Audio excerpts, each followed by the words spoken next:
Infra capital goods પર એક view લઈએ ગૌરાંગજી। અત્યારે જોઈએ તો અત્યારે L&T દિગ્ગજ કંપની એક મજબૂતી ત્યાં આપણને બનતી દેખાડી રહી છે। આ સિવાય પણ જોઈએ અહીંયા જે મજબૂતી દેખાડી રહી છે અને આપણે આ સેક્ટર માટે આ સ્પેસ માટે જાણીએ છીએ કે બજેટ છે, ઇલેક્શન છે, ઘણી બધી અને સ્ટેટ ઇલેક્શનના જે નંબર્સ બાદ પરિણામ બાદ પણ જે આપણને એક અસર અહીંયા જોવા મળી હતી।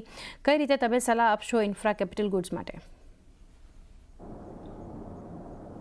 તો મારા ખ્યાલથી મહારાષ્ટ્રના જે ચૂંટણી થઈ અને જે પરિણામ આવ્યા ત્યારબાદ આપણે સારી એવી ગતિવિધિ રિયલ એસ્ટેટ સેક્ટરના શેર્સથી જોડાયેલી કંપનીઓમાં જોઈ રહ્યા છે અને એની સાથે જ અમુક મહારાષ્ટ્ર અને મુંબઈ સ્થાપિત જે નિર્માણ કાર્યથી જોડાયેલી કંપનીઓ છે એમાં જોઈ રહ્યા છે અને એકંદરે તમે પૂર્ણ ભારતમાં જોવા જાઓ તો બહુ જ મોટા પાયે નિર્માણ કાર્યની ગતિવિધિ કેન્દ્રીય સ્તર પર અને રાજ્ય સ્તર પર થઈ રહી છે। L&Tની જે તમે વાત કરી ચાની એ ડાયવર્સિફાઈડ કંપની છે,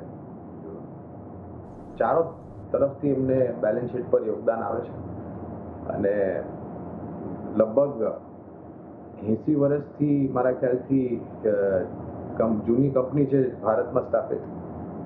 ઘણા વર્ષોથી મને તો યાદ બી નથી કેટલા વર્ષ થયા પણ ઘણા વર્ષોથી L&T પર નિરંતર આપણે રોકાણની ભલામણ આપી રહ્યા છીએ।